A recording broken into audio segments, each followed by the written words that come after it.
আপনি বুঝালেন মন্তব্য যুক্ত করতে চাইছেন। আওয়ামী লীগ নিষিদ্ধ হয় নাই। না না আমরা তো ইলেকশন দিচ্ছি না ভাই। আপনি আমাকে বলেন ব্যালট পেপারে কি নৌকা থাকবে? থাকবে না। তা আর আলাপ করে লাভ আছে? ওই আধ্যাত্মিক আলাপ করে লাভ আছে কোনো? বিএনপির নেতৃত্বে ফ্যাসিবাদ বিরোধী ঐক্য বা জামাতের নেতৃত্বে করেন বা আওয়ামী লীগ তো দলই না, নির্বাচন কেন করবে? আমি তো সেটা আপনি মনে করেন আপনার সাথে আমার একমত হওয়ার কোনো কারণ কারণ আমরা এটা আপনার ব্যক্তিগত মতামত। পরাজিত করতে আসবে না। পলিটিক্যাল পার্টি না, ও পলিটিক্যাল সিস্টেমে আসবে কেন?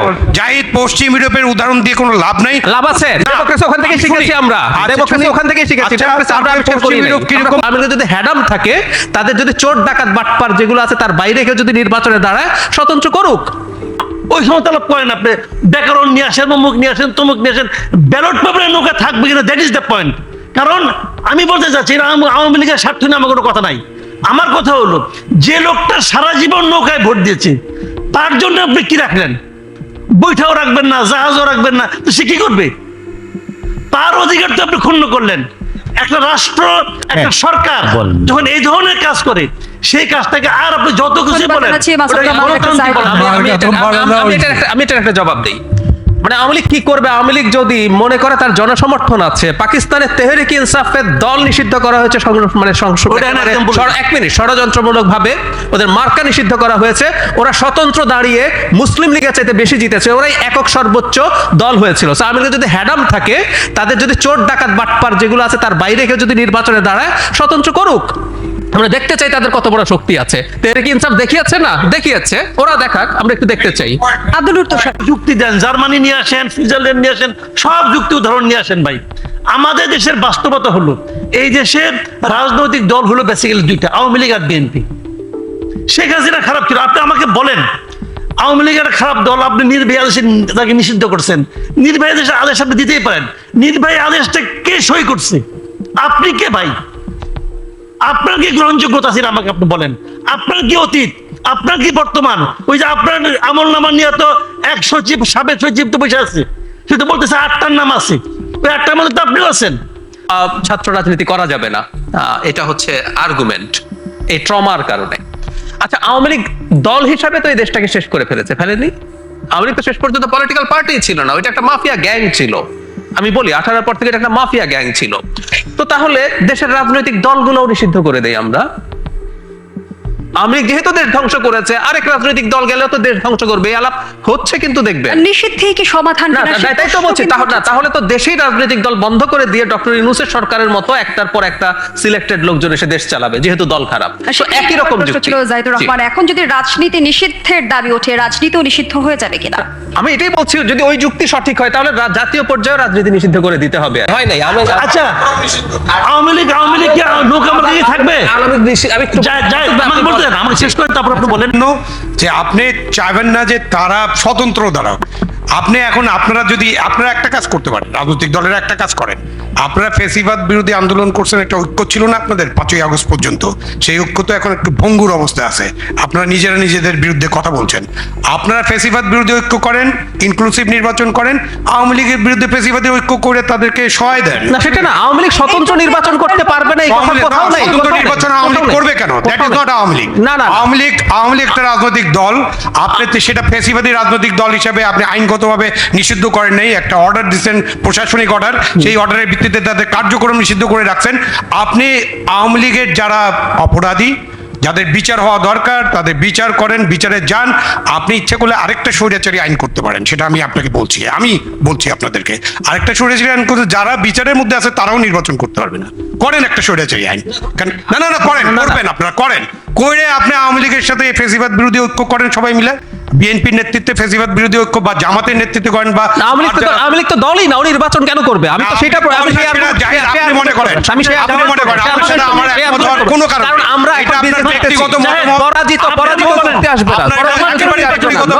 ও পলিটিক্যাল পার্টি না, ও পলিটিক্যাল সিস্টেমে আসবে কেন? জাহিদ পশ্চিম ইউরোপের উদাহরণ দিয়ে কোনো লাভ নাই। লাভ আছে, ডেমোক্রেসি ওখান থেকে শিখেছি আমরা, ডেমোক্রেসি ওখান থেকে শিখেছি। আমরা কিরকম ভৌগোলিক সিচুয়েশনে আছে, ওখানকার জিও পলিটিক্যাল সিচুয়েশনটা কি বরং যে বাংলাদেশ দলের- এখন বরং যে দলের কথা বলেছো আওয়ামী লীগের মতো দেশকে ধ্বংস করে চলে যায় নাই, বাংলাদেশে আপনি এটা করে এফডির সাথে না, না, আওয়ামী লীগের বাংলাদেশে তুলনাই হয় না, পশ্চিম তুলনাই ইউরোপের হয় মতো না। নিষিদ্ধ করে আপনি পার পাবেন। এফডি হাসিনার চাইতে আওয়ামী লীগের তুলনায় ফেরেশতা, তারপর ওই দল নিষিদ্ধের আলাপ আসছে। আর হাসিনার মতো একটা আটার মাফিয়া এবং তার একটা সন্ত্রাসী দল হাসিনা নিয়ে আমরা সিস্টেমে রাখতে বলছি। আলোচনা হাসিনা মাফিয়া কোনো অসুবিধা নাই। দল অ্যাজ এ হোল জাতিসংঘের রিপোর্টে আমি আপনাকে একটু ফর ইওর কাইন্ড ইনফরমেশন, জাতিসংঘের রিপোর্টে অনেক জাতিসংঘের রিপোর্টে continue করতে দলকে পারবেন না। অ্যাক্সেস করা হয়েছে। জাতিসংঘের রিপোর্টে আরো অনেক কিছু আছে যেটা আপনারা বলেন না, মানে আর আমাদের বুদ্ধিজীবীদের, আমাদের সুশীল সমাজ, রাজনৈতিক নেতারা জাতিসংঘের পুরো রিপোর্ট ঠিক মতো পড়বেন না, কিছু বলবেন না। আমি পড়েছি ফর ইওর কাইন্ড ইনফরমেশন, আপনি চাইলে আপনার সাথে আমি এটা নিয়ে- জুলাইতে পুরো মাসে ফেস করেছি, অগাস্টেও হয়েছে, সম্ভবত আপনার সাথে অন্য কোনো অনুষ্ঠানে এই প্রশ্নটা এসেছিল। আমার জবাবটা আমি এভাবে শুরু করি, মানে আমাদের প্রত্যাশা পূরণ হয়েছে কিনা নির্ভর করে, এটা খুবই সাবজেক্টিভ, আমরা কে কতটুকু প্রত্যাশা করেছি সেটার উপরে। আবু আলম শহীদ খান যেভাবে ডক্টর ইউনূসের নিজে যে প্রত্যাশা তো উনি তৈরি করেছিলেন, সো এখন এই হিসাব নিকেশ কিন্তু এটার সাথে আমরা মেলাবো, এটা খুব স্বাভাবিক। কিন্তু আমি ওনার এই বক্তব্যগুলোকেও খুব বেশি গুরুত্ব দিয়ে দেখেছি তা না, আমি রেটরিকলি দেখেছি। এবং আমি মনে করি একটা পোস্ট আপরাইজিং দেশে খুব বেশি এক্সপেক্ট করাটা ভুল। আমরা রাদার যেটা এক্সপেক্ট করতে পারি সেটা হচ্ছে একটা অ্যাপারেন্ট স্টেবিলিটি এবং একটা ডেমোক্রেটিক ট্রানজিশন। আমি সোফার দেখছি আমরা মোটা দাগে সেদিকে এগিয়ে যাচ্ছি। যেটা দাঁড়িয়েছে শেখ হাসিনার বিরুদ্ধে আমরা দীর্ঘ লড়াই করেছি, এটা খালি জুলাই আগস্টের কথা না, 15 বছরের লড়াই ছিল। এবং জুলাই আগস্টে যে পরিমাণ মূল্য আমরা দিয়েছি, আমরা অনেকে অনেক কিছু এটা থেকে এক্সপেক্ট করেছি। যেমন ধরুন, কেউ তো এটাকে বিপ্লব বলে একটা বিপ্লবী সরকার করে ক্ষমতা দখলের স্বপ্ন দেখেছেন, তার স্বপ্ন পূরণ হয়নি। কেউ কেউ মনে করছেন যে আমাদের তরুণরা যারা এই মুভমেন্ট করেছেন, বুলেটের সামনে দাঁড়াবেন, তারা এক একজন অসাধারণ সৎ সত্যবাদী যুধিষ্ঠিরের মতো হয়ে থাকবেন। কিন্তু আমরা তাদের নানা রকম অনিয়ম দুর্নীতিতে জড়িয়ে পড়া দেখছি। কিন্তু আমি যদি পাল্টা বলি, আমরা এক্সপেকটেশনটা কেন করেছিলাম? আমাদের মুক্তিযুদ্ধ ফেরত প্রজন্মেরও কেউ কেউ কেউ কেউ অনিয়মের সাথে, দুর্নীতির সাথে, দখলবাজির সাথে জড়িয়েছিলেন। তার মানে আমাদের ইতিহাসে এগুলো আছে। এবং আমরা এখন এমন একটা সমাজে বাস করি যে সমাজটা একেবারে আটারলি করাপ্ট একটা সমাজ, যেটা সামাজিকভাবেই আমরা এখন করাপশনকে একসেপ্ট করি। সেই গণঅভ্যুত্থানের মধ্য দিয়ে যে সুযোগ পেলাম, সে সুযোগকে কতটা এই মুহূর্তে কাজে লাগাতে পারছি সেটি একটি প্রশ্ন।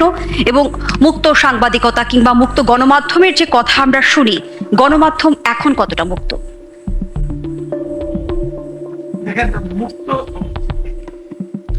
গণমাধ্যম কতটা মুক্ত এটা আসলে অনেক কিছুর উপর নির্ভর করে। দেখবেন আপনি যে খাঁচায় কিছু পাখি থাকে, সেগুলো দিয়ে বাধা থাকে, অনেক সময় পাখিকে ছেড়ে দিলেও সে উঠতে চায় না, উঠতে পারে না। তো তাকে তো আপনি আসলে শিকল দিয়ে বাঁধেন নাই, তার মনোজগতে তাকে আপনি বন্দি করে রেখেছেন। সে চিন্তা করে আমি এখান থেকে বেরিয়ে, এক নম্বর হতে পারে সে উঠতেই ভুলে গেছে, আরেকটা হতে পারে সে চিন্তা করে এখান থেকে যে আমি যাবো, আমি খাবার পাবো কোথায়, খাবার যে সারা দুনিয়াতে ছড়িয়ে আছে এটা সে ভুলেই গেছে। তো আমাদের গণমাধ্যমগুলোর অবস্থা এরকম হয়েছে। আমাদের গণমাধ্যমকে হয়তো কেউ আটকাচ্ছে না, দরজা খুলে দিয়েছে, কিন্তু গণমাধ্যম উঠতে জানছে না। গণমাধ্যম মনে করছে আমি তো সরকারের কাছ থেকে, ক্ষমতার কাছ থেকে কিছু পেয়ে অভ্যস্ত। আমি আপনাকে একটা ছোট্ট এক্সাম্পল দিই। 5 তারিখে এই যে জুলাই বিপ্লবের যে একটা বার্ষিকী পালিত হলো, এই দিন দেশের 170টা পত্রিকায় ক্রোড়পত্র দেওয়া হয়েছে, 2 পৃষ্ঠার ক্রোড়পত্র।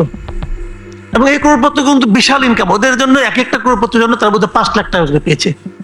আমি যতটুকু জানি, কারণ আমার অনেক পত্রিকাতে আমার বন্ধু বান্ধব আছে, আমি যতটুকু জানি দেশের অনেক পত্রিকা, এগুলি কি পত্রিকা, ঢাকার 70টা পত্রিকা আর ঢাকার বাইরে 100টা পত্রিকা, সবগুলো দৈনিক। কিন্তু ঢাকার 70টা, এখানে যত লোক আছেন আমি যদি আপনাদেরকে চ্যালেঞ্জ করি, আপনি ঢাকার 20টা পত্রিকার নাম বলতে পারবেন দৈনিক পত্রিকার? এটা ঢাকার 70টা পত্রিকা কোথেকে আসলো? এদের সবাইকে আপনি 5 লাখ টাকা দিলেন। কার টাকা দিলেন ভাই? আপনার বাবার টাকা? আপনি জনগণের টাকা দিয়েছেন।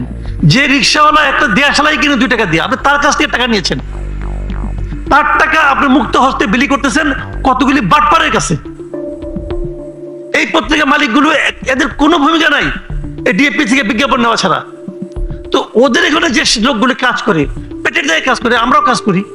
ওই মালিক যেভাবে বলবে সেভাবে আমি চলবো। ওই মালিকের কাজ হলো সরকারের স্তুতি করা, সেই স্তুতিগুলো আমি করতেছি। তো আমাকে তো আপনি বলছেন তোমাকে আমি খাঁচার মুখ খুলে দিয়েছি, তুমি এখন ওরো, আমি কি করে উঠবো? আমি তো জানি না গিয়ে উঠতে হয়। কাজেই সাংবাদিকতা মুক্ত হওয়াটা ভাই এটা বিচ্ছিন্ন ভাবে হবে না। পুরো দেশ যদি মুক্ত না হয় তাহলে সাংবাদিকতা মুক্ত হবে না, আমলা মুক্ত হবে না, প্রফেশনালরা মুক্ত হবে না, রাজনীতিবিদরাও মুক্ত হবে না। কেউ কি মুক্ত হয়েছে? কেউ মুক্ত হতে চায় না তো আসলে, কারণ আপনি সেই এনভায়রনমেন্টটা তৈরি করতে পারেন নাই। কাজে মুক্ত সাংবাদিকতা করবে এবং এটাও সত্য কথা, আমি অনেকে আলাপ করে দেখেছি 5 লাখ টাকার মধ্যে ক্ষেত্র বিশেষে 2 লাখ থেকে 1 লাখ টাকা পর্যন্ত দিয়ে আসতে হয়েছে। কাকে দিয়ে আসতে হয়েছে?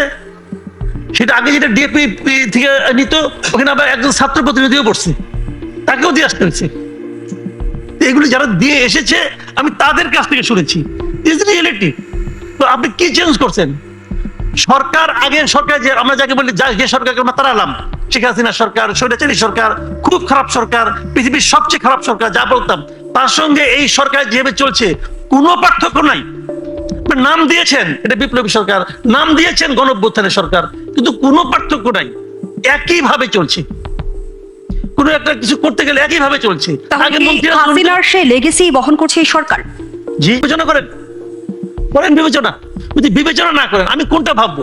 আমার মাথার উপর এই সাত্তার সাহেব চেপে আছে, নাকি আমার মাথার উপর 8 জন মানে আপনার করাপ উপদেষ্টা চেপে আছে? এই এটা তো আমার মাথার মধ্যে চিন্তার সৃষ্টি করে। আমি 2 চিন্তাকে নিয়ে ঘুরে বেড়াবো?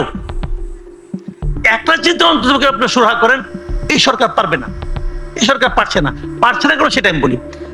ডক্টর ইউনূস সহ এই সরকারের যতগুলি লোক আছে তার মধ্যে 80% লোক, আমরা যে গণ আন্দোলনটা দেখেছিলাম 1 বছর আগে, সেই গণ আন্দোলনের যে চিন্তা, সেই আমি এটাকে চেতনা বলে আর ছোট করতে চাই না, কারণ চেতনা এখন একটা গালির মতো হয়ে গেছে।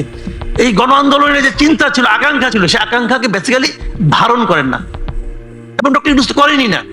ডক্টর ইউনূস কোনো অবস্থাতে আন্দোলনের সঙ্গে ছিলেন না। যদি থাকতেন, যখন ওনাকে এরা ফোন করে তখন উনি ওই হাসপাতালের ওটিতে থাকতেন না, তখন উনি বরং প্রস্তুত থাকতেন কিভাবে দেশে আসা যায়। একজন অপ্রস্তুত লোককে, এবং উনি আরো কতিপয় অপ্রস্তুত লোককে এনে দেশের দায়িত্বের মধ্যে বসাই দিচ্ছেন, যে কারণে দেশ যেভাবে চলা সেভাবে চলছে। উনি উনার কথা চিন্তা করেছেন। উনি একটা লোক, দেশের প্রধান উপদেষ্টা, উনি একটা নির্বাচন দিবেন, সেই নির্বাচনের উপর আমাদের পলিটিক্যাল পার্টিগুলো আস্থা নিয়ে বসে আছে, অথচ এই